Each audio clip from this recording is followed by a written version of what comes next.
Temu is usually famous for selling weird, cheap goods like this, and yes, even this. Yikes. But did you know that if you do enough digging, you can actually find technology that isn't just affordable, but is actually pretty good? Surely there's no way that a full gaming setup purchased from Temu could be both affordable and actually useful. Well, Temu sponsored this video to try and prove me wrong. So I went on the site and picked out a bunch of stuff for this setup. We're going to go over everything and make sure it all works well. Then we're going to compare the price to other marketplaces to see if we actually got a good deal or if I'm just shilling for Temu for no reason. So let's start with the gaming PC itself. While you technically could build out an entire PC using parts from Temu, I found that while some items can be pretty affordable, a few of them don't have many options available and aren't the best bang for your buck. So I personally don't recommend buying all your components individually, but they do have a lot of pre-built PCs available and at varying levels of budgets. The cool part about their pre-builts is that the sellers on Temu aren't afraid to sell a really affordable pre-built PC. Compare that to big box system integrators where the cheapest gaming PCs usually start at $1,200 US. But you should know, while buying anything on Temu does give you their money back guarantee in case anything bad happens after delivery, if the PC breaks after, 11 months, you'll have to reach out to the individual seller to see if they have any kind of warranty for the products, but more on that later. So if you want to pick up anything from this video, new users can download the Temu app by scanning this QR code or by going to the link in the video description. But if you're already a Temu user, you can still use the link and search for the code to get a special discount. But it does expire 24 hours after you redeem it, so don't forget. For the PC, I decided to pick up this pre-built that is under the name Mlung. Mlung. It looks pretty cool in the listing images, so I just pulled the trigger. It showed up about 4 days later in a big, heavy-duty box, and when you open that box, you get second box. And when you open that box, you get a PC wrapped in bubble wrap. I'm actually blown away that there was no foam or any other packing material to keep everything in here from breaking. But they must know what they're doing because nothing was broken during shipping. Inside the box was a little care package consisting of a Phillips head screwdriver, a USB Wi-Fi adapter, and a custom long mouse pad. I think adding in the screwdriver is a super nice touch, even though technically you don't need it to start playing out of the box, but if you're someone who wanted to make an upgrade, well, here you go. Let's talk about the configuration of this machine. This is running an AMD Radeon RX 6600, which is an entry-level 8GB card from about 4 years ago. Well, to be more precise, it's actually an RX 6600 LE, which just means it was a line originally meant for OEMs. So this company probably bought the unused stock from, a Lenovo or a Dell or what have you, but it performs the exact same. The CPU inside is the Ryzen 5 5500, which means we are on the AM4 platform on a B450 MATX motherboard for Maxsun, paired with a 4-pipe air cooler from Thermaltake for the CPU. 16 gigs of DDR4 RAM clocked at 3200 megatransfers per second, running in dual channel, a 1TB NVMe SSD, and a 650 watt power supply from Thermaltake. So a pretty solid budget build from the component perspective, and it's all sitting inside this custom case that has their logo on it. Now I know it looks this way on the listing page, but there's just so much empty space. This is a humongous case, and they are using the smallest motherboard and GPU known to mankind. So it looks kind of silly, doesn't it? And one thing I noticed is that they have their ARGB controller cable managed to the 24-pin power cable, so you don't need to go fishing for it in the back. You can just take off the front side panel and press the button to change whatever colors you want. So while it is certainly a choice to put it right here, from a functional standpoint, I totally get why they did it. But of course, you can always cut the zip tie and just throw it in the back to hide it. And speaking of zip ties, my God, is this machine cable managed? I mean, this isn't even cable management. This is cable domination. It's so tight that you can't even access the leftover Molex and SATA connectors. I guess overmanaged is better than under, but if you want to access these, you'll probably need to cut a zip tie or two. And while we're back here, we can talk about the power supply. See, usually when you buy these cheap pre-builts, these guys will pick some no-name fire hazard PSU that you've never seen before. But this PC is using a unit from a company I've actually heard of. It's the NX1 from Thermaltake. And while this unit isn't the best of the best in terms of, tier rating, at least it's from a company I know, let's turn the machine on and see what we're working with. Yep, that's a lot of RGB. Checking out the BIOS first, it seems like they didn't turn on XMP, which is a total foul. Without it turned on, we're literally leaving performance on the table for no reason. But luckily, I can just do it for them, but they really should have done that. The BIOS looks squeaky clean actually, they didn't change anything. Booting into Windows, it seems like a standard Windows 11 Pro install. It's already activated with no bloat or any programs installed really. Very nice. It's always best practices to download your GPU drivers, chipset drivers, update Windows, and obviously download any software and games you want to use. So while we are downloading our games to test, let's check out the peripherals we're using for this whole setup. Did you know you can buy gaming monitors on Temu? Me either. There's actually a ton of them and they're all incredibly priced, usually less than $150 before any coupons. But ultimately I chose this monitor from a company called Gawfolk, and on paper the specs are quite impressive. It's a 27-inch IPS panel with only 1 millisecond latency. The max resolution is 2560 by 1440p and 180 Hz refresh rate with FreeSync support. Pretty crazy specs for a monitor that cost me less than $100. Just at first glance, I think it looks pretty good. The bezels are basically non-existent and the screen doesn't look too dim or poor colors. Now, would I do any cinema color grading on it? Probably not, but for gaming, it's pretty sick.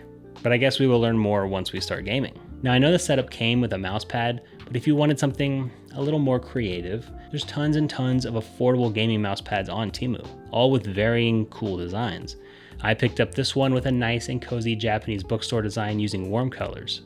I like it a lot actually, and while the font is a little blurry if you stare at it for too long, I feel like the rest of the image looks pretty good. And on top of that, we can put our keyboard. This is the Ajaz AK820.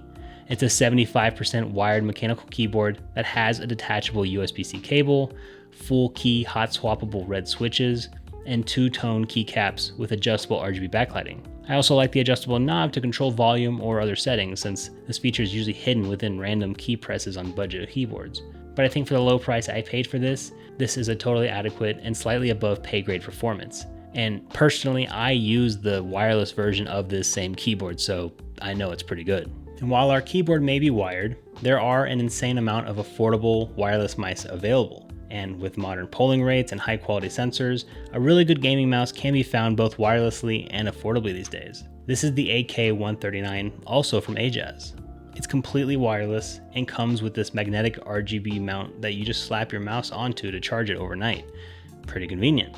On top of that, it offers up to 12,000 DPI, excellent click switches, included RGB, and it's relatively lightweight, coming in at only 66 grams. So not a bad choice for a gaming mouse for this setup.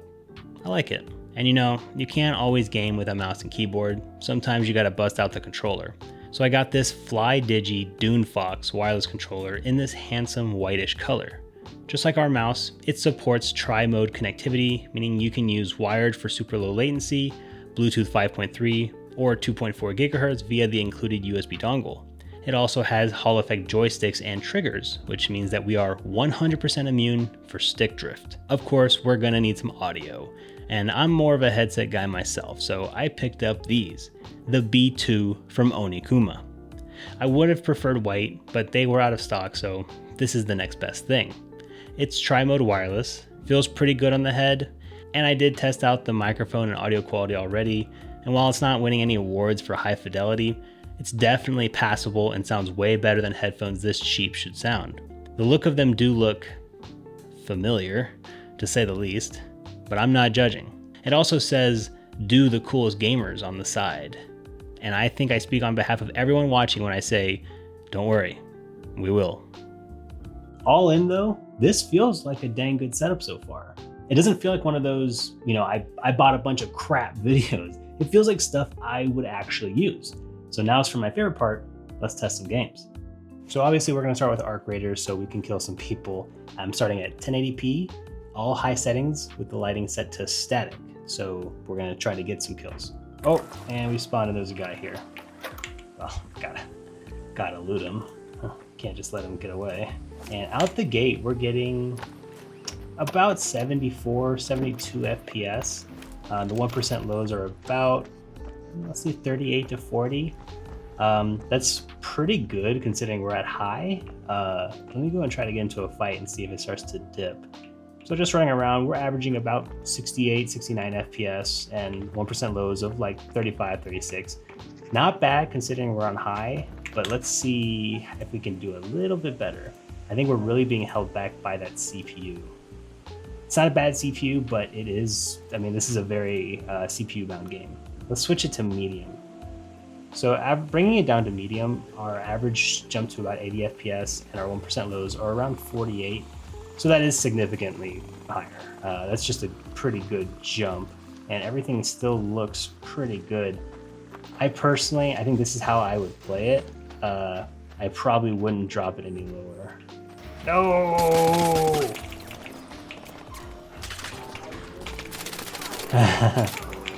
Hey.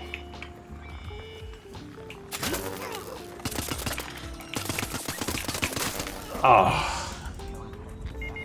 Couldn't do it. 2 guys, all the arc on me.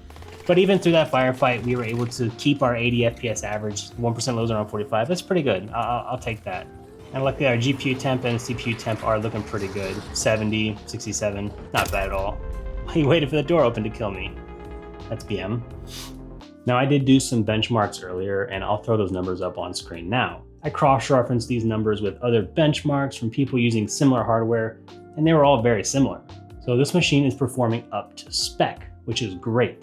You aren't going to be pushing 4K with this thing, but for a 1080p gaming machine, video editing, content creation, and maybe even some streaming, I'd say it's a pretty dang good little machine. And the whole setup actually. A lot of these peripherals are ones that I would actually buy and use even outside this video.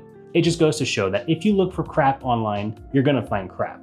But if you look for gold, well, there's treasures to be had at all corners. But what about the price? Well, Temu uses a slightly annoying coupon system on their website that is very easily abused by customers. So I always recommend using coupons to get the best deal you can on anything you buy from the site. Now for this PC specifically, after using my coupon code, it came out to $580 before tax, and that includes free shipping. To me, I feel like that is a very reasonable price for what you get here. Generally speaking, you are always going to pay a little bit more for a pre-built than you would for building yourself. But assembling a similar PC on PC Part Picker, even when using a used GPU pricing, it came out to nearly $800. So you're actually saving big money by not building it yourself. But you obviously lose out on picking your own components and being at the mercy of the pre-built seller in case anything goes wrong in the future. For all the accessories, including the monitor, if purchased from other retailers, these would come out to around $275 even when on sale, which seems like a reasonable price actually, especially compared to the huge brand name accessories we are replacing. But all of these purchased on Temu, with my coupon code of course, came out to just $215. That's literally 22% off for the same products, and everything was delivered in just a few days. So am I telling you to drop everything and go buy all of your goods from a single seller or even a single website? Definitely not. You should always do your research. Look around for the best deals. Utilize coupons and sales at every turn, and make sure the products you are buying are going to last you for years to come. Just because something is more affordable doesn't mean it has to be low quality garbage. But for the price we paid for all of this, I think it's a pretty fantastic affordable setup. So if you want to pick up anything in this video, I will have links in the video description, including my coupon code, so you can save an insane amount of money. Use and abuse the coupons, guys. I don't make commission on the coupon. I'm telling you because it really is the best way to save money. Use it. If you like this video, do me a favor by hitting the like button and subscribing to the channel. I'm trying my darndest to hit 100,000 subs by the end of the year, and I could really use your help. My name's Jason. Thanks for watching.